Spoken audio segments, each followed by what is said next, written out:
우리 옆에 사람에게 한번 인사합시다. 사랑합니다. 축복합니다. 사랑합니다. 축복합니다. 사랑합니다. 축복합니다. 너무 감사하고요. 우리 설교 전에 파워포인트 하나, 영상 한번 좀 줘보실래요? 예, 맞습니다. 차별금지법과 관련되어서 평등법이라고 해서 최근에 이제 민주당의 이상민 의원이 이렇게 발의를 한 거로 이렇게 알고 있습니다. 그래서 10만 명의 사람이 이렇게 동의를 해서 지금 국회에서 다루고 있는데, 이제 이 내용들의 이제 그 내용들을 이제 우리 뭐 교회 쪽에서는 이제 뭐 어떤 장애인이나 뭐 성별이나 그런 차원이 아니라 이제 동성애 부분이 들어가게 되거든요. 그래서 이제 그 부분에 대하여 조금 더 예민하게 이렇게 보고 있고, 그래서 여러분들이 한번 이렇게 좀 살펴보시고 또 여러분들이 좀 뜻을 또 모아주시면 이제 국회의원들이 어떤 법안을 상정하고 심의할 때 10만 명 이상이 동의하면 그걸 보게 되는 거고, 또 이제 반대하게 되면 같은 것에 놓고 이렇게 보게 되거든요. 이게 무슨 얘기냐면, 이제 실례로 이제 미국 같은 데서 이제 이 평등법 차별금지법이 통과된 데서 생기는 이제 부작용들인데요. 이제 성전환 수술을 한 거예요. 그러니까 차별을 하면 안 되잖아요. 그러니까 성전환을 한 남자에서 여자로 전환한 사람이 여자 대회에 나가서 계속 상을 받는 거예요. 뭐 역들을 드는 데 있어서도 계속 이 사람이 받으니까 소송을 제기를 했습니다. 이게 성전환한 사람은 나오면 안 되는 거 아니냐 했더니, 그게 이제 평등법에 의해서 다 참여해야 된다는 거죠. 이런 문제가 생기게 되고, 생각하지 못했던 그런 일들이 있는 거거든요. 이제 일부에서는 이제 기독교 학교에 이제 기숙사, 이제 미국에 있는 일인데요. 기숙사에 이제 성전환 수술도 하지도 않았는데, 뭐냐면 이제 내 마음이 그렇다고, 내 생각이 그렇다는 부분을 얘기를 하거든요. 그래서 전도 수술하기 전에 내가 여자라고 생각하는 그 사람들도 여자들이 샤워하는데 들어가게 해달라는 거예요. 그래서 이게 지금 이제 그냥 우리가 생각하는 것보다 훨씬 더 많은 그런 문제점을 야기하기 때문에 좀 이렇게 의견을 좀 나타내야 되겠다라는 그런 생각이 들어서, 여러분들 뭐 셀 리더를 통해 가지고 또 전사님을 통해 가지고 알아보시고 내용도 한번 읽어보세요. 읽어보시고 여러분이 동의하시면 동의를 해주시고, 그래서 우리가 보통은 의견 표명을 잘 안 했는데, 이런 요즘 같은 경우는 조금 표현해야 되겠다 싶은 게, 뭐 언론에서는 이 부분이 평등법이 발의되고 막 아주 빨리 진행된 것을 좀 대서특필하고 또 아주 이렇게 좀 몰아가는 그런 분위기가 있기 때문에 꼭 그만이 아니고 반대하는 사람들도 있다. 그렇기 때문에 신중하게 문제되는 부분들은 다뤄달라 하는 그런 내용입니다. 그래서 여러분들이 조금 보시고 이렇게 좀 동참하실 것을 부탁드리겠습니다. 이제 오늘 이제 거듭난 자의 삶이라는 제목으로 말씀을 좀 같이 나누기를 원하는데요.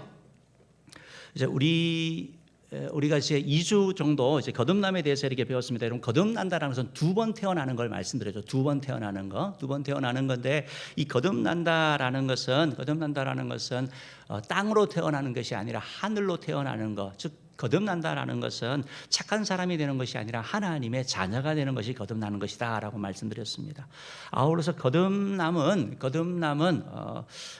어떤 일부 사람만 거듭나야 되는 것이 아니고 모든 사람이 거듭나야 되는 것이고, 그리고 거듭나는 것은 내가 하는 게 아니고 물과 성령으로 거듭나야 되는 것, 하나님으로부터, 성령 하나님으로부터 말미암아 나타나는 것이다라고 이렇게 배웠습니다. 그리고 이제 지난 주에는 이제 거듭났다라고 할 때 새로운 생명을 얻은 거잖아요. 성경에서 새로운 생명, 우리의 이 하나님과의 관계의 단절을 죽음이라고 표현하거든요. 그래서 하나님과의 관계가 생명을 얻게 된 거, 바로 예수를 믿음으로 말미암아 새로운 생명을 얻다라고 이렇게 표현하고 있는데요. 그렇다 그러면 이제 거듭났다라는 거 우리가 어떻게 알 수 있을까? 지난주에 이제 조금 다루면서 내가 거듭났다라는 거 이렇게 좀 알아볼 수는 없을까라고 할 때 세 가지 말씀드렸습니다. 첫 번째는 제일 중요한 건데, 내가 정말 거듭남의 고백을 했느냐, 즉 다시 말해서 예수님을 나의 구주로 영접을 했느냐, 내가 죄인인 것을 고백하고 내 죄를 대신 지시고 예수님이 십자가에 죽으시고 부활하셨다라는 것을 내가 믿느냐, 예수님에 대한 신앙의 고백을 통해서 우리가 거듭남을 알 수 있는 것이고요. 두 번째는 죄에 대한 태도가 나타나는 것이라고 말씀드렸습니다. 거듭난 사람은 죄에 대하여 민감하죠. 왜냐하면 죄 자체가 우리 인생에 문제를 가져왔고 죄는 하나님으로부터 자꾸 우리를 멀어지게 하는 거거든요. 죄는 하나님의 축복을 누리지 못하게 하고 기도 응답을 막는 것이거든요. 그렇기 때문에 거듭난 사람은 가급적이면 죄를 멀리하려고, 죄를 짓지 않으려고 이렇게 노력하는 것. 그럼에도 불구하고 우리가 죄를 짓죠. 그렇기 때문에 거듭난 사람은 죄를 지을 때마다 회개한다. 뉘우친다. 그것이 거듭난 사람의 특징이라고 말씀드렸고요. 세 번째로 거듭난 사람은 또 하나 하나님의 말씀에 대한 반응을 통해서 이 사람이 거듭났나 안 났나라는 걸 알 수 있다고 말씀드렸습니다. 세상에 얼마나 많은 그런 소리가 있고 얼마나 많은 그런 주장들이 있습니까? 그런 많은 그런 다른 모든 사람들이 하는 그런 얘기가 아니고 거듭난 사람은 성경이 하나님의 말씀이기 때문에 이 말씀이 부담스러운 거예요. 내가 100% 지키지는 못한다 하더라도 하나님의 말씀이기 때문에 내가 지키려고 하는 것이고 내가 그 말씀을 따르려고 하는 것. 그러다 보니까 예수님을 닮아지게 나타나는 것. 이게 바로 거듭난 사람의 삶에 나타나는 그러한 모습이라고 말씀드렸습니다. 여러분 그 리트머스 시험지가 있거든요. 리트머스 종이가 있습니다. PPT 한번 좀 보여주실래요? 이게 이제 그 화학 시험을 할 때 이제 아이들을 많이 하거든요. 그래서 하늘색은 이제 산성에다 집어넣으면 저게 빨갛게 바뀌는 것이고요. 빨간색은 염기성에 넣으면 저것이 이제 파란색으로 바뀌는 거거든요. 반응을 하는 거예요. 다른 것에는 반응하지 않습니다. 근데 거기에 반응하는 거거든요.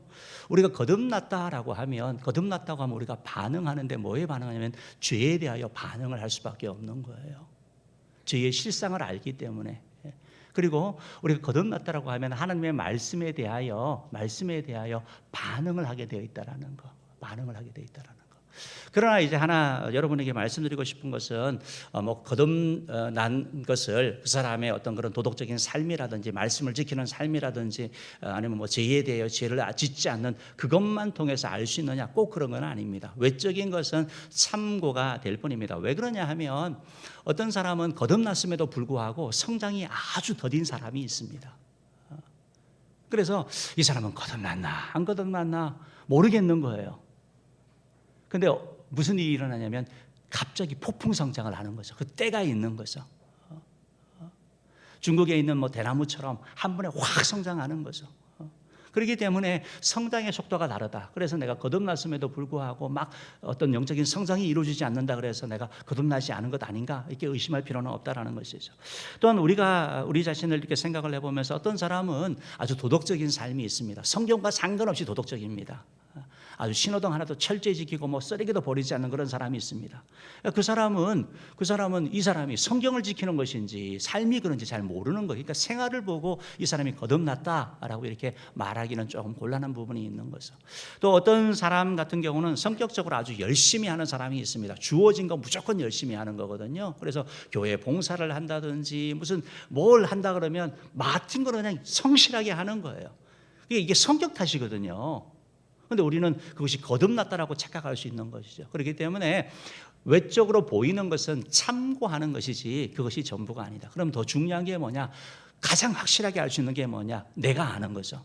내가 예수님을 구주로 영접했느냐? 예수님을 나의 구주로 믿느냐? 이걸 통하여 거듭남은 아는 것이지 다른 것들은 그냥 보조적인 수단이라는 사실을 여러분 기억하시면 좋겠습니다. 마태복음에서 예수님이 그런 말씀을 하셨잖아요. 예수님께 많은 사람이 나들어와서 주여 주여 우리가 주의 이름으로 선지자 노릇하며 주의 이름으로 귀신 내어 쫓고 많은 권능 행하지 않았습니까? 다 고치고 많은 일을 하지 않았습니까? 그런데 주님이 하시는 말씀이 내가 너를 모른다. 악한 자에 나에게 떠나라고 주님이 말씀하시는 거거든요.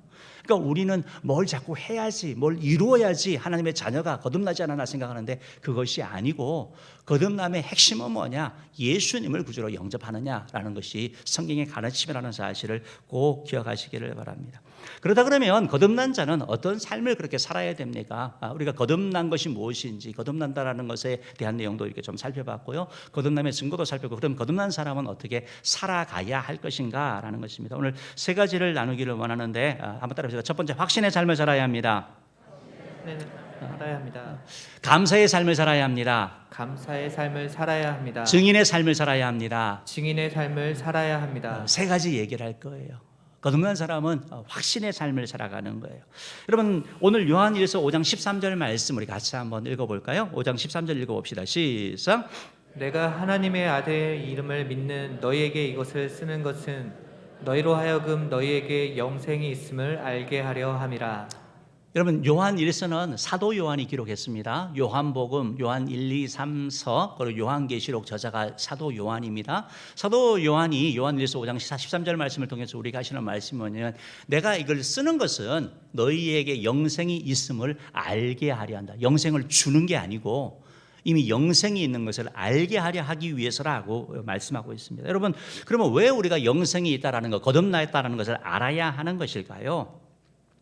거듭남의 확신, 영생의 확신을 누리지 못하면 우리 신앙생활이 힘이 없습니다. 신앙생활이 풍성한 삶을 누리지 못하게 되는 거예요. 거듭남이 흔들릴 때 우리는 하나님의 은혜를 누리지 못하게 되는 것을 보게 되는 겁니다. 여러분 거듭남은 끝이 아니에요. 거듭남은 시작이에요. 거듭남은 하나님의 은혜로 거듭나고 나서 거듭난 삶을 살아가야 되는데 계속 내가 거듭났나 안 거듭났나 여기에 계속 머물러 있으면 어린아이 신앙에 머무를 수밖에 없다라는 거예요. 여러분 청소년들이 정말 사춘기를 겪으면서 내가 도대체 누군가 그래서 사춘기를 아주 심하게 겪는 사람들이 있잖아요. 그때는 뭐 아무것도 안 하잖아요. 무슨 소리 들려도 들리질 않습니다. 마찬가지로 어떤 사람은 평생 신앙생활 하는데 분명히 예수를 믿으면서도 계속 내가 거듭났나 내가 뭐 이렇게 삶을 살아서 거듭 안 난 것 같기도 하고 늘 그 자리에 머무는 사람이 있거든요. 그러니까 오늘 요한 1서를 통해서 뭐냐면 거듭났다 이거 사실을 알아야지 다음 단계로 나아가게 된다라는 거예요. 내 신앙에 머무는 것이 아니라 하나님이 기뻐하는 삶을 살 수 있는 거 바로 그것이 바로 거듭남의 확신이기 때문에 확신을 가지라고 말씀하고 있는 거죠. 오늘 성경 말씀을 조금 더 보면 영생은 바로 예수 그리스도를 믿음으로 말미암아 주어지는 것을 말씀하고 있습니다. 요한일서 5장 11절 12절 말씀 한번 읽어봅시다. 시작. 또 증거는 이것이니 하나님이 우리에게 영생을 주신 것과 이 생명이 그의 아들 안에 있는 그것이니라. 아들이 있는 자에게는 생명이 있고 하나님의 아들이 없는 자에게는 생명이 없느니라. 두 가지 말씀을 하시죠. 뭐냐면 11절 말씀을 여러분 보시기 바랍니다. 영생은 누가 주시는 거라고요? 하나님이 주시는 거예요. 하나님만 영생 주실 수 있어요. 아무리 훌륭한 사람, 빼어난 사람, 뭐 귀인이 됐든 성인이 됐든 사람은 줄 수 없어요. 영생은 하나님이 주시는 거라고 성경은 말씀하고 있어요. 그러니까 우리가 하나님께 나아가야 되는 거겠죠. 두 번째로 무슨 말씀을 하시는 거예요? 아니요, 11절 말씀 그대로입니다. 그런데 영생이 어디 있냐면 11절 말씀 그대로 좀 두시기 바랍니다. 그러면 영생이 뭐냐? 그의 아들이 누굽니까? 예수님 말하고 있거든요. 영생이 하나님이 영생을 주시는데 누구를 통해 주냐? 예수님을 통해 주신다라는 거예요. 영생이 그의 아들 예수님 안에 있대요. 예수님 안에. 그럼 예수님 안에 영생이 있는데 이 영생을 어떻게 그럼 누릴 수 있습니까? 12절 말씀 보시기 바랍니다. 12절 말씀이요. 아들이 있는 자에게 생명이 있대요. 즉 하나님의 아들인 예수를 가진 사람들, 예수를 소유한 사람들, 이 사람에게는 생명, 영생이 있다라는 거예요. 그러면 여러분 하나님의 아들이 있다라는 것이 무슨 말이에요? 여러분 하나님의 아들이 없다라는 게 무슨 말이에요? 내가 돈이 있다 없다 뭐 얘기하는 것처럼 내 호주머니에 뭐가 들어가 있는 거예요. 예수님의 어떤 십자가 목걸이처럼 예수님을 가지고 있는 거, 이 사람에게는 영생이 있고 그 십자가 목걸이가 없는 사람에게 영생이 없는 거예요? 그 말이 아니거든요.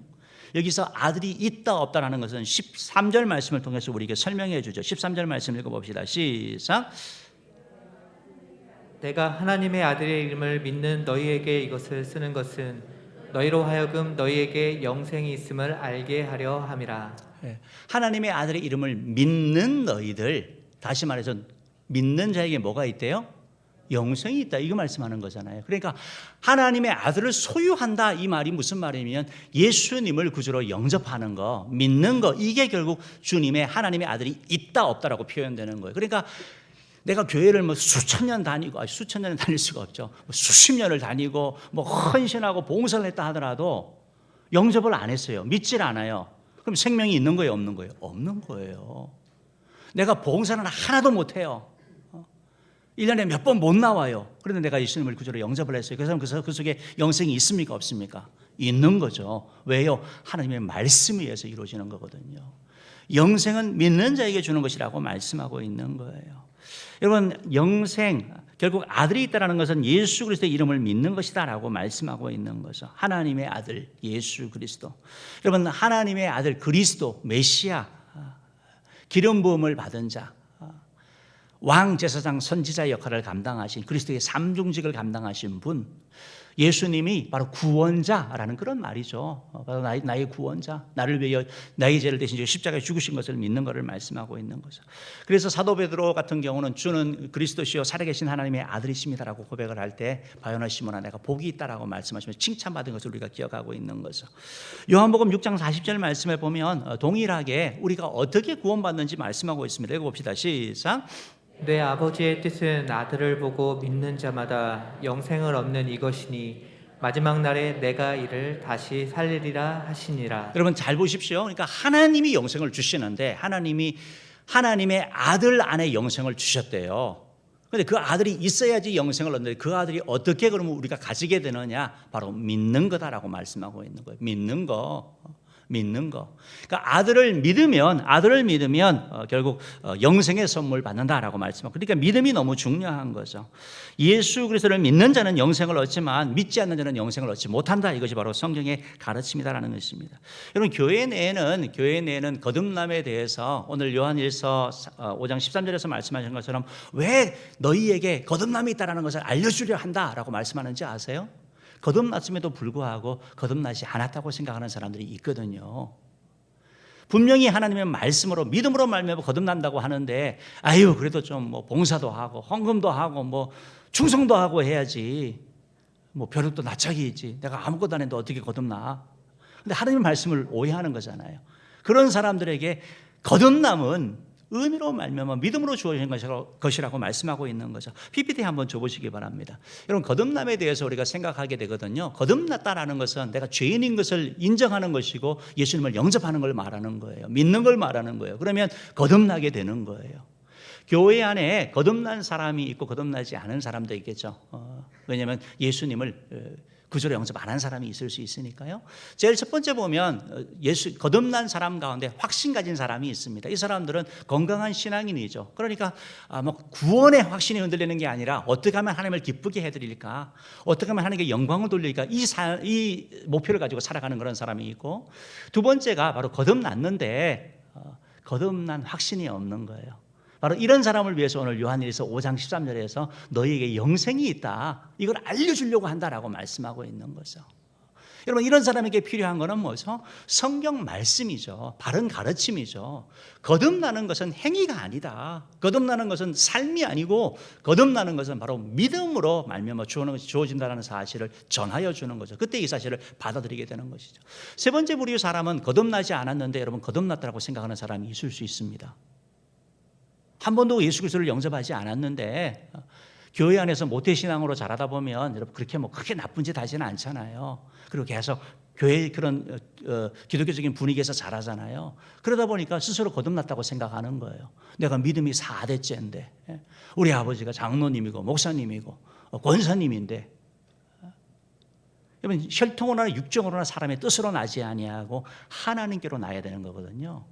모든 사람이 거듭나야 되는 거죠. 고백이 필요한 거죠. 그러니까 이 사람들은 어떤 부류는 거듭나지 않았는데 내가 거듭났다고 생각하는 이 거짓된 생각이거든요. 이것은 바꿔줄 필요가 있는 거죠. 마지막 네 번째, 거듭나지도 않았고 확신도 없는 사람에게는 거듭남의 그런 필요성을 설명해 줘야 되는 것이 우리들에게 주어진 것이죠.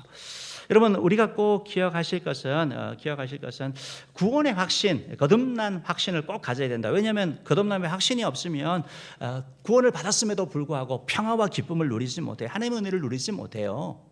그냥 신앙생활 하는데 정말 예배드리는 가운데 하나님의 임재를 경험하지도 못하고 정말 하나님이 행하시는 그 은혜를 우리가 누리지 못하게 된다는 것. 바라긴 은혜의 모든 성도님들이 구원의 거듭남의 확신을 가짐으로 말미암아 일하시는 하나님, 우리를 도우시는 하나님의 은혜를 누리고 하나님께 영혼 돌리는 삶을 살기를 주임으로 축복합니다. 두 번째로 여러분 거듭난 자는 확신의 삶을 살아야 되고 또한 거듭난 자는 감사의 삶을 살아야 되는 거예요. 따라합시다. 거듭난 자는 감사의 삶을 살아야 합니다. 감사의 삶을 살아야 합니다. 여러분 제가 거듭난 자는 확신의 삶을 살아야 된다 그러고 거듭난 자는 감사의 삶을 살아야 된다 그러고 증인의 삶을 살아야 된다 그래요. 이것은 뭐가 필요한 거죠? 저절로 되는 거예요? 아니면 의지가 필요한 거예요? 노력이 필요한 거예요? 노력이 필요한 거예요. 거듭남은 하나님의 은혜입니다. 하나님의 선물입니다. 구원은 하나님의 선물입니다. 그러나 그 이후에 거듭난 자의 삶, 하나님 자녀의 삶은 우리가 노력해야 돼요. 죄와 싸워야 되고 하나님의 말씀에 내가 순종해야 되고 하나님 앞에 내가 나가려고 몸부림치지 않으면 어떻게 저절로 예배가 되고 어떻게 저절로 헌신이 되겠습니까? 그렇기 때문에 우리에게 필요한 것이 바로 이런 노력하는 삶, 감사의 삶도 우리가 자꾸 노력을 해야지 살아간다라는 거예요. 데살로니가전서 5장 18절 말씀 읽어봅시다. 시작. 범사에 감사하라. 이것이 그리스도 예수 안에서 너희를 향하신 하나님의 뜻이니라. 네, 아멘이죠. 아멘. 아멘. 범사에 감사하라. 여러분 감사 많이 하세요. 우리 예수님 기도 운동하면서도 우리 다시 한번 감사합시다. 하나님 감사합니다. 하나님 감사합니다. 하나님 감사합니다. 하나님 감사합니다. 하나님 감사합니다. 하나님 감사합니다. 하나님 하나님 감사합니다. 하나님 하나님 감사합니다. 감사합니다. 꼭 여러분 입술로 소리 내서 하세요. 속으로 하는 거하고 입술로 하는 거하고 천지차예요. 내가 그 소리를 들을 때 우리 영혼이 살아나요. 더 기뻐져요. 하나님께 감사하고 또 사람에게도 감사하고 우리가 감사하는 삶을 사는 거죠. 왜 그렇습니까? 가만히 생각하면 거듭남이 내가 한 게 아니거든요. 내가 뭘 했다고 거듭납니까? 내가 뭘 했다고 하나님의 자녀가 되냐고요. 내가 뭘 한 일이 있어서 하나님의 은혜를 누리게 되냐고요. 다 이게 하나님의 은혜인 걸 아니까 감사할 수밖에 없는 거죠. 에베소서 2장 8절 9절 말씀 한번 읽어봅시다. 시작. 너희는 그 은혜에 의하여 믿음으로 말미암아 구원을 받았으니 이것은 너희에게서 난 것이 아니요 하나님의 선물이라. 행위에서 난 것이 아니니 이는 누구든지 자랑하지 못하게 함이라. 아멘. 하나님의 선물이에요, 여러분. 선물 받으니까 기쁘고 감사하잖아요. 그러니까 거듭난 자는 감사의 삶을 사는 거죠. 우리의 행위가 아니라는 거 다시 분명하게 말씀하고 있잖아요. 하나님의 은혜다. 믿는 자에게 준 하나님의 은혜다. 그러니까 우리가 감사할 수밖에 없는 거, 당연한 것이죠. 여러분 거듭난 자에게는 하나님이 많이 축복을 하셔요. 예수 믿으면 복 받는다라고 말하잖아요. 정말이에요. 예수 믿으면 하나님께서 건강의 복을 주시기도 하고 물질의 복을 주시기도 하고 결혼의 복을 주시고 여러 가지 복을 주시는데 제일 큰 복이 뭐냐면 거듭남의 복이에요. 거듭남의 복. 하나님이 우리 아버지가 되시는 복이라고요. 새 아버지가 생기는데요, 그 아버지는 너무나 좋으신 분이에요. 그분은 너무나 사랑이 많으시고 용서하시는 분이고 전능하신 능력이 많으신 분이 바로 우리 아버지 되어 주신다고요. 그러니까 거듭나니까 너무 감사한 거죠. 요한복음 1장 12절 말씀을 한번 보시라고요. 영접하는 자고 그 이름을 믿는 자들에게는 하나님의 자녀가 되는 것을 주셨으니, 다시 말해서 하나님이 내 아버지, 내가 하나님의 아들, 하나님의 딸이 된다라니까 감사할 수밖에 없죠. 감사할 수밖에 없는 거죠. 그러니까 거듭난 자는 감사하는 삶을 안 살 수가 없는 거죠. 여러분 우리가 어떤 아버지가 누구냐에 따라서 생활이 달라지는 거 사실이잖아요. 어떤 아버지가 누구냐에 따라서 우리의 그런 생활이 달라지고 환경이 달라지고 어떤 아버지를 만나냐에 따라서 큰 영향을 미치는데, 인간의 육신의 아버지는 조금 연약하다 하더라도 거듭남으로 말미암아 하나님이 우리 아버지 되어 주시는 거, 그러니까 감사할 수밖에 없다라는 것이죠. 여러분 거듭난 자가 왜 감사할 수밖에 없습니까? 거듭난 자는 죄 용서의 선물을 받기 때문이에요. 죄 용서의 선물. 따라오시죠. 거듭난 자는 죄 용서를 받습니다. 죄 용서를 받습니다. 죄 용서의 선물을 주님이 주시는 거예요. 여러분 죄는 우리 인생을 파괴하는 거잖아요. 우리를 괴롭게 하는 거잖아요. 죄 때문에 결국 이 모양 이 꼴이 되는 거잖아요. 하나님의 못 누리는 거니까. 그러니까 이 죄의 문제를 거듭난 자에게 하나님이 해결하여 주시는데요, 우리 하나님이 우리 아버지가 되시니까 얼마나 좋으시고 우리 용서하기를 원하시는 거예요. 구약성경 이사야 44장 22절 말씀 한번 읽어봅시다. 시작. 내가 내 허물을 빽빽한 구름같이 내 죄를 안개같이 없이 하였으니 너는 내게로 돌아오라. 내가 너를 구속하였음이니라. 집 나가버린 거예요. 방황하는 거예요. 그런데 돌아오라고 말씀하고 있는 거예요. 이미 내가 너 허물 용서했다라는 거예요. 구름처럼 안개처럼 다 없어졌다. 그러니까 돌아와. 나에게 와. 주님이 말씀하고 있는 거죠. 시편 103편 12, 13절 말씀 한번 볼까요? 시편 103편 11부터 한번 읽어봅시다. 시작. 이는 하늘이 땅에서 높음같이 그를 경외하는 자에게 그의 인자하심이 크심이로다. 동이 서에서 먼 것 같이 우리의 죄가를 우리에게서 멀리 옮기셨으며 아버지가 자식을 긍휼히 여김같이 여호와께서는 자기를 경외하는 자를 긍휼히 여기시나니. 동해에서 서가 먼 것처럼 우리 죄가를 옮기셨대요. 여러분 죄책감에 시달려 본 적이 있으세요? 죄 때문에 잠 못 이루고 막 괴로워 본 적이 있으세요? 저는 있거든요. 정말 너무 괴로운 거죠. 너무 괴로운 거죠. 근데 주님이 용서해 주시는 것이죠. 멀리하여 주시는 것이죠. 아비가 자식을 불쌍히 여기는 것처럼, 긍휼히 여기는 것처럼 주님이 용서해 주신다고 말이죠. 그러니까 거듭난 자에게 이런 선물이 있으니까 어찌 감사 안 할 수가 있냐고요. 그러니까 감사가 우리 이 거듭남을 알게 되면 고백될 수밖에 없다라는 거예요. 우리가 예수를 믿음으로 말하면 모든 죄를 사함 받지만 또 살아가면서 계속 죄를 짓잖아요. 그런 죄도 주님 앞에 회개하면 용서해 주신다고 성경은 말씀하고 있거든요. 거듭난 자에게 주시는 선물이 바로 회개하면 용서해 주신다라는 거예요. 이사야 1장 18절 말씀 읽어봅시다. 시작. 여호와께서 말씀하시되 오라 우리가 서로 변론하자. 너의 죄가 주홍 같을지라도 눈과 같이 희어질 것이요 진홍같이 붉을지라도 양털같이 희게 되리라. 아멘. 아멘이에요. 이런 말씀에 여러분 아멘 하셔야 돼요. 내 죄가 그냥 옅은 죄가 아니라 주홍처럼 아주 시뻘건 거죠. 진홍처럼 아주 붉은 죄죠. 그런데 주님이 흰 눈처럼 양털처럼 깨끗하게 해주신다, 용서해 주신다라는 거예요. 누가 와서 변론해라, 회개해라 하나님 앞에 고백하면 용서해 주신다고 말씀하시니까 우리가 어떻게 감사 안 할 수 있냐고요. 그러니까 거듭난 자의 삶에는 하나하나 아는 것마다 감사할 수밖에 없는 거죠. 주님은 죄 용서하여 주시고 또한 죄 용서하심으로 말미암아 우리를 천국 가게 하는 거예요. 천국은 누가 가는 거예요? 죄 없는 자가 가는 거 아닙니까? 천국은 누가 가는 거예요? 하나님의 집이니까 하나님의 자녀가 가는 거잖아요. 예수를 믿음으로 내가 죄사함 받았으니까 내가 천국 가게 되는 거죠. 내가 하나님의 아들과 딸이기 때문에 하나님 아버지 집 천국에 내가 가는 거죠. 뭘 행해서가 아니고 뭘 이루어서가 아니고 하나님과의 관계 때문에 이루어지는 축복인 것이죠. 여러분 거듭난 자는 마음의 평화가 임합니다. 마음의 평화가 임하는 거죠. 그러니까 우리가 감사할 수밖에 없는 거예요. 여러분 평화는 관계에서 와요. 바른 관계에서 와요. 바른 관계가 안 되면 불편한 거예요. 성경에 악인에게는 평화가 없다라고 말씀이 있습니다. 왜 그러냐면 관계가 다 흐트러졌거든요. 여러분 돈으로 평화 살 수 없습니다. 어떤 노력으로 살 수 있는 거 아니에요. 지위로 살 수 있는 거 아니에요. 공부로 안 됩니다. 어떻게 평화를 얻습니까? 바로 주님이 주신다고 말씀하고 있거든요. 요한복음 14장 27절 말씀 한번 읽어봅시다. 시작. 평안을 너희에게 끼치노니 곧 나의 평안을 너희에게 주노라. 내가 너희에게 주는 것은 세상이 주는 것과 같지 아니하리라. 너희는 마음에 근심하지도 말고 두려워하지도 말라. 아멘. 아멘. 평화의 반대가 뭐예요? 불안이죠. 두려움이죠. 미래에 대한 두려움. 앞으로 어떻게 될 것인가? 장차 불안하고 두려움이 우리를 엄습하게 되면 여러분 잠 못 잡니다. 어떤 병이라든지 어떤 돈 문제라든지 이것 때문에 괴로워서 못 자는 거예요. 내가 두려움을 이겨야지 아무리 노력해도 없어지지 않는 거예요. 여러분 시커먼 아주 깜깜한 밤에 어두움을 어떻게 여러분 몰아낼 수 있냐고요. 여러분이 어둠에게 몽둥이를 들고 야 어둠아 물러가 한다고 어둠이 사라지냐고요. 아니요. 어둠은 불을 켤 때 사라지는 거거든요.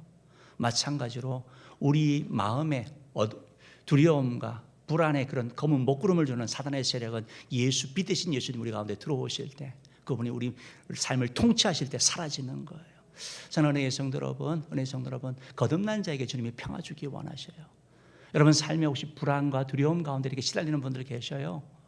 혹시 그것 때문에 새벽에 일찍 일어나서 잠 못 드는 그런 분 계세요? 한숨 쉬고 염려한다 그래서 그거 해결되지 않습니다. 그 문제 가지고 우리 주님 앞에 나아갈 때 주님 앞에 기도할 때 주님을 만날 때 십자가 앞에 갈 때 주님이 여러분 마음 가운데 평화를 내려주시는 거예요. 세상이 알 수 없는 평화예요. 환경은 어렵고 바닥에 떨어졌는데 근데 내 마음이 기쁜 거예요. 내가 어떤 치명적인 병의 진단을 받았어요. 그런데 알 수 없이 불안한 게 아니라 평화가 오는 거예요. 주님이 주시는 평화거든요. 내가 나를 체면 거는 게 아니고 너 평화해야 돼 그게 아니고 주님을 바라볼 때 십자가를 바라볼 때 주님이 내려주시는 평화. 그러니까 우리가 감사할 수밖에 없는 것이죠. 감사할 수밖에 없는 거죠.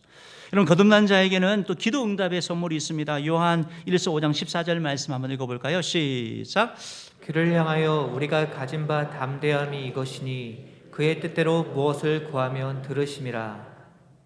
예, 하나님의 뜻대로 구하면 들으신다고 말씀하니까 우리 기도 들어주신다니까 우리가 기도할 수 있는 거죠. 여러분, 하나님께서 우리 아버지 되시기 때문에 아버지가 자녀를 공급하고 보호해 주는 것처럼 하나님 우리를 보호해 주시고 공급해 주기를 원하시는, 그래서 우리에게 기도하라고 말씀하는 거예요. 주님께 기도하시기 바랍니다. 기도하면 주님이 응답하여 주시는 것이죠. 어떻게 기도할까요? 기도하는 방법 우리 PPT 한번 잠깐 줘보실래요? 좀 쉽게 이렇게 한번 했는데요. 기도를 너무 어렵게 생각하지 마시고 정말 간단하게 요 5가지만 기억하세요. 제일 먼저 하나님 아버지, 두 번째 감사합니다, 세 번째 용서해 주세요, 네 번째 도와주세요, 다섯 번째 예수님으로 기도합니다. 요 5가지 딱 기억하세요. 제일 먼저 뭐라고요? 하나님 아버지. 우리 하나님 아버지, 우리 기도 대상이잖아요. 우리 문제 해결하실 분이잖아요. 기도 들으시는 분이잖아요. 하나님 아버지라고 하시고, 그 다음에 감사. 여러분 삶에 감사할 거 있으시죠? 하나님은 작은 거라도 감사하기를 원하세요. 아니면 믿음으로라도 감사를 선포하세요. 구원받은 것도 그렇고 감사하시고, 그리고 지은 죄에 대하여 용서해 달라고. 하나님, 내가 이런 죄를 지었습니다, 용서해 달라고 여러분이 기도하셔야 돼요. 성경에 보면 하나님께서 우리의 기도에 응답하여 주시고 기도하여 이루어 주시는데, 듣지 않는, 응답받지 못하는 기도가 있어요. 열심히 기도하는데 응답받지 못하는 기도 중에 하나가 뭐냐면 손에 피가 가득한 것, 죄를 가지고 기도하는 기도는 주님이 듣지 않는다고 말씀하는. 그러니까 우리가 회개해야 되는 거예요. 기도 응답받기 위해서. 도와주세요. 여러분, 물질적인 필요, 건강의 필요, 자녀, 모든 거 다 되어요. 그런요, 주변 사람들 하나님 도와주세요, 내 아들, 내 남편, 내 자신 다 도와달라고 기도하는 거. 마지막은 예수님으로 기도합니다. 이렇게 기도하면 여러분, 기도가 어렵지 않잖아요. 그죠? 시작할 수 있잖아요. 그래서 여기다 살을 붙이고 또 여러분 필요한 거 첨가하시고 또 주기도문을 이용하셔도 하셔서 올해 정말 기도의 그런 용사되기를 주님으로 축복합니다. 거듭난 자에게 이렇게 기도 응답도 해주시니까 우리가 감사할 수밖에 없는 거죠. 여러분, 거듭난 자가 질문이 있습니다. 질문 3가지 질문인데 여러분이 답을 해보십시오. 질문 PPT 한번 줘보실래요? 첫 번째, 그리스도 안에 있는 자의 생명을 빼앗을 자가 있습니까? 두 번째, 구원받은 자도 하나님의 사랑에서 끊어질 수 있습니까? 하나님의 약속을 믿을 수 있습니까? 정말이에요? 여러분, 스스로 답하지 마시고 여러분 내면으로 하나님의 심판대 앞에서도 우리가 답할 수 있는 거거든요. 그 근거가 뭐예요? 목사님이 말씀하니까? 내가 좀 잘 살았으니까? 아니요, 하나님의 말씀이죠. 항상 근거. 우리 신앙의 근거는 하나님의 말씀이에요. 그러면 1번, 그리스도 안에 있는 자의 생명을 빼앗을 자가 있습니까? 요한복음 10장 28절 읽어봅시다. 요한복음 10장 28절 말씀, 성경 구절 주십시오. 내가 그들에게 영생을 주노니 영원히 멸망하지 아니할 것이요 또 그들을 내 손에서 빼앗을 자가 없느니라. 따라해봅시다. 그들을 내 손에서 빼앗을 자가 없느니라. 빼앗을 수 있어요, 없어요? 없습니다. 왜요? 하나님의 말씀이니까, 주님이 잡고 계시니까 빼앗을 게 없다고 말씀하고 있는 거죠. 그러면 여러분, 그리스도 안에 있는 자의 생명을 빼앗을 자가 없고 뺏길 자가 없고 뺏기지 않고 구원받은 자는 하나님의 사랑에서 끊어질 수 있어요. 우리가 좀 죄를 짓고 하나님 속썩이고 말 안 듣고 막 이러면 하나님의 사랑에서 끊어져요. 때로는 우리 자식은 막 정말 내 자식이지만 막 정말 끊고 싶고 이럴 때가 있을 수도 있습니다. 제가 그렇다는 게 아니고. 근데 하나님은 그런가요? 우리 로마서 8장 38절 39절 읽어봅시다. 시작. 내가 확신하노니 사망이나 생명이나 천사들이나 권세자들이나 현재일이나 장래일이나 능력이나 높음이나 깊음이나 다른 어떤 피조물이라도 우리를 우리 주 그리스도 예수 안에 있는 하나님의 사랑에서 끊을 수 없느니라. 따라합시다. 하나님의 사랑에서 끊을 수 없느니라. 왜요? 우리가 예수 안에 있기 때문에, 예수님을 내가 믿기 때문에 그 사랑이 끊어지지 않는 거예요. 내 모습은 너무 형편없고 너무 부족한데 주님이 예수님을 통하여 날 보시는 거거든요. 그러니까 끊어지지 아니한다고 말씀하고 있는. 그러면 하나님의 이 구원의 말씀이 우리가 믿을 수 있습니까? 믿을 수 있냐고요. 민수기 23장 19절 읽어봅시다. 시작. 하나님은 사람이 아니시니 거짓말을 하지 않으시고 인생이 아니시니 후회가 없으시도다. 어찌 그 말씀하신 바를 행하지 않으시며 하신 말씀을 실행하지 않으시랴. 하나님은 사람이 아니니까 거짓말 안 하셔요. 말에다가 말 바꾸지 않아요. 그대로 이루시는 분. 그러니까 우리가 하나님의 말씀을 믿을 수 있는 거죠. 여러분, 성경은 하나님의 약속의 말씀이에요. 하나님의 말씀. 그러니까 우리가 성경을 믿는 거예요. 성경은 진리예요. 성경이 바뀐다고 생각을 해보십시오. 20년 전의 성경과 지금의 성경의 내용이 싹 바뀌어버렸어요. 그건 진리가 아니죠. 진리는 안 바뀌는 거예요. 하나님의 말씀, 구원의 말씀은 바뀌지 않는 거죠. 그렇기 때문에 우리가 이 말씀을 믿고 그렇게 살아갈 수 있는 거예요. 거듭난 자는 생명을 뺏기지 아니하니까. 그러니까 감사할 수밖에 없는 거죠. 마지막으로 거듭난 자는 새로운 출발을 할 수 있는 거예요. 여러분, 다시 일어설 수 있는 거예요. 세상적으로 내가 바닥에 떨어지고 건강으로 병들고 뭐 실패하고 망했다 하더라도 세상적으로는 소망이 없을지 모르겠지만 주님은 내게 오라 말씀하세요. 교회에 오라고 말씀하는 거예요. 주님 부르면 오라고 말씀하는 거예요. 그리고 나를 통해서 주님이 일하기를 원하시는 거예요. 하나님의 영광을 드러내기를 원하시는 거예요. 나를 높이시기를 원하는 거예요. 나를 도우시기를 원하는 거예요. 그게 바로 우리 하나님이에요. 그러니까 우리가 감사할 수밖에 없는 거죠. 사랑하는 의의 성도 여러분, 거듭난 자가 이런 복이 있으니까 어떻게 우리가 감사하지 않을 수 있겠느냐고요. 바라기는 내 모든 성도님들이 거듭남의 귀한 복을 누리시고 또 감사의 삶을 살기를 주님으로 축복합니다. 마지막 세 번째로 시간이 좀 많이 갔는데요. 마저 하고 조금 마칠게요. 금방 마치겠습니다. 거듭난 자는 증인의 삶을 살아야 됩니다. 따라합시다. 거듭난 자는 증인의 삶을 살아야 합니다. 증인의 삶을 살아야 합니다. 여러분, 내가 이게 하나님의 대로 거듭났으니까 할 일이 뭐예요? 감사하고 하나님이 이렇게 하셨습니다. 하나님의 은혜입니다. 하나님을 자꾸 드러내는 거, 이게 증인의 삶이에요. 사도행전 1장 8절은 우리에게 그래서 이렇게 말씀합니다. 오직 성령이 너희에게 임하시면 너희가 권능을 받고 예루살렘과 온 유대와 사마리아 땅끝까지 이르러 내 증인이 되리라 말씀하고 있는 거죠. 우리가 거듭날 때 주의 성령이 우리 가운데 오시죠. 그리고 그 성령이 충만해져야 되는 거죠. 거듭난 삶을 살아가면 주의 성령이 우리 가운데 더 강하게 역사하시는 것이죠. 그리고 우리가 증인되는 것을 말하는 거죠. 우리가 하나님의 이름을 드러내는 것, 증인되는 것은 두 가지 방법이죠. 하나는 우리의 삶을 통해서, 또 하나는 우리의 입술을 통해 가지고, 우리의 행동을 통해 가지고 우리가 복음을 전하는 것입니다. 거듭난 자답게 살아가는 것을 말하고 있는 거죠. 여러분, 로마서 2장 24절 말씀에 보면 이런 말씀이 있거든요. 한번 읽어봅시다. 시작. 기록된 바와 같이 하나님의 이름이 너희 때문에 이방인 중에서 모독을 받는도다. 여러분, 이게 얼마나 아픈 얘기예요. 여러분, 우리가 소극적으로는 하나님의 영광은 못 돌린다 하더라도 나 때문에 하나님의 이름이 조롱당하고 하나님이 정말 막 바닥에 떨어지는 이런 일은 없어야 되는 거잖아요. 이거 잘 기억하시기 바랍니다.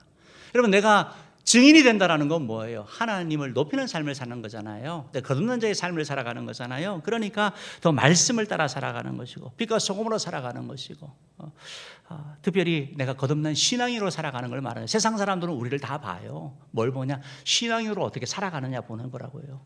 주일이 됐을 때 이 사람이 교회를 가는가, 예배를 드리는가 보는 거예요. 예수 믿는다고 하면서, 거듭났다고 하면서 예배 생활을 안 해요. 그러면 세상 사람이 볼 때도, 세상 사람이 그런 얘기 하잖아요. 넌 진짜다라고. 그 말이 무슨 말이에요? 그 사람이 다 보고 있는 거예요. 어떻게 예배하는지, 어떻게 기도하는지 다보고 있다고요. 우리가 주일날 하나님 앞에 예배하는 일이 너무 중요하죠. 그런데 주일 예배하게 하는 것이 참 힘든 때 우리가 살고 있어요. 전도서 9장 11절 말씀 한번 보시기 바랍니다. 읽어봅시다. 시작.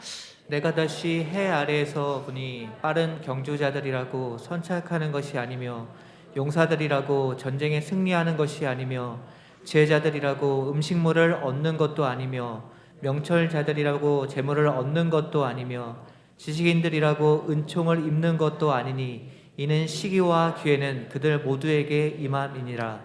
전도자가 보니까 빨리 달린다 그래서 1등 하지 못해요. 지혜롭다 그래서 공부 잘하는 거 아니에요. 공부 1등 한다 그래서 성공하는 거 아니에요. 힘이 있다 그래서 이기는 거 아니에요. 우리가 불안하거든요. 여러분, 주일 앞에 하나님 앞에 예배하고 하는 것은 사실은 믿음의 결단이에요. 하나님이 채우시고 하나님이 공급하실 것을 믿는 거거든요. 하나님이 일하심을 바라보는 거잖아요. 그게 믿음의 행위라고 해요. 하나님 앞에 나아가는 거. 그렇지 않고 요즘은 얼마나 그 경쟁이 치열한지 몰라요. 그래서 일부 기독교 우리 교사들하고 이런 단체에서는 주일날 학원 제발 못하게 하자. 아이들 완전 너무 경쟁이 치열하니까 아예 국가적인 정책을 세워달라고 얘기할 정도예요. 사랑하는 성도 여러분, 우리가 더디 가는 것 같지만 인생을 길게 봤을 때 그게 축복의 길이에요. 그게 하나님이 일하시는 거예요. 신앙인은 그렇게 살아가는 거예요. 끝없는 자는 그렇게 살아가는 거죠. 아울러 끝없는 자는 우리의 가정도 우리가 책임을 져야 돼요. 우리 믿지 않는 사람들이 우리 가정을 본다고요. 예수 믿는 가정이니까 믿지 않는 가정과 달라야죠. 서로 남편과 아내가 서로 사랑하고, 아내는 남편에게 순종하고 복종하고, 남편은 아내를 사랑하고, 자녀는 부모에게 순종하고 공경하는 거 당연한 것이죠. 에베소서 6장 4절 말씀 한번 볼까요? 한번 읽어봅시다. 시작. 또 아비들아 너희 자녀를 노엽게 하지 말고 오직 주의 교훈과 훈계로 양육하라. 여러분 잘 양육하셔야 돼요. 공부가 전부 아니거든요. 자, 지식만 가르치려고 그래요. PPT 마지막 사진 한번 줘보세요. 여러분 저게 최근에 뭔지 아시겠어요? 저게 지하철이거든요. 지하철 5호선에서 있는 거예요. 엄마는 핸드폰 하고 계시고 아이는 저 위에 올라가서 저렇게 놀고 있는 거예요. 무슨 뭐 사정이 있을 수는 있겠는데 짧은 시간은 아니었던 것 같고 주위에 이제 여러 아주 뭐 혼잡하진 않았던 것 같아요. 그런데 이제 여러 사람들이 있는데 전혀 제지하지 않는 엄마, 그리고 아이가 저기서 떨어질 수도 있잖아요. 위험한데 그냥 두는 거. 만약에 저 아들을 향해 가지고 저 아이를 향해서 야, 너 위험하니까 내려와 그러면 엄마가 요즘 가만히 있어요? 아니면 막 뭐라 그러죠? 왜 기죽인다고? 그럼 그게 잘못된 거예요. 그거 잘못된 거라고요. 세상 사람은 그렇게 할지 몰라지만 그리스도인은 그렇게 하면 안 돼요. 오히려 감사하다고 내가 못 봤다고 얘기를 해야 되고 바르게 가르쳐야 되거든요. 최근에 스승의 날을 맞아서 초등학교 보는 교권 침해가 얼마나 심각한지 초등학교에서 일어난 일이에요. 초등학교 중학생도 아니고 2016년에 98건에서 교권 침해가 일어났고 2019년에 287건으로 한 2배 이렇게 이상이 이렇게 뛰었나 봐요. 그런데 초등학교 아이들이 저학년들이 선생님한테 폭언을 하고 욕설을 한대요. 때리기도 한대요. 그래서 선생님이 맞았는데 이걸 그냥 바로 뭘 제재를 할 수가 없대요. 뭐 지금 법에 의해 가지고 그런가 봐요. 그래서 무슨 그 인사위원회를 또 열고 이래야 된대요. 그러니까 얼마나 그것도 창피하고 그래요. 그러니까 아이를 밖에 가서 벌도 못 세운대요. 또 뭐 학습법 침해가 되고 왜 이런지 모르겠어요. 근데 그렇게 된 아이가 만약에 뭐 이렇게 혼을 내면 또 맞아가지고 선생님이 기다렸는데 최근에 일어난 어떤 사건 중에 하나가 오히려 부모가 고소를 했대요. 아이를 이렇게 모욕을 했다나 뭐 이렇게. 요즘 왜 그런지 모르겠어요. 그래서 그 사건이 알려진 거예요. 아이에게 선생님이 맞았다는 일. 우리 신앙인으로서 우리 예수 믿는 사람은 그러면 안 돼요. 나만 아는 게 아니고 주변도 봐야 되고 우리 가정을 잘 키워야 돼요. 여러분 교육은 백년지 대계잖아요. 지금 우리나라 교육을 여러분 보시면서 기도 많이 하셔야 돼요. 앞으로 어떻게 될지 모르겠어요. 다 자기만 아는 아이들, 다 경쟁하는 아이들 우리가 그렇게 키우고 있지 않는지 봐야 되고 우리 신앙인들도 우리도 그렇게 동장하면 안 되잖아요. 최소한 우리들은 다른 그런 가치관, 성경의 가치관으로 양육하고 그리하여 세상의 증인이 되는 거, 우리 삶을 통해서, 우리 가정을 통해서 아울러서 말로 예수 그리스도의 복음을 증거하는 우리 모두 되기를 주님으로 축복합니다. 제가 기도하겠습니다.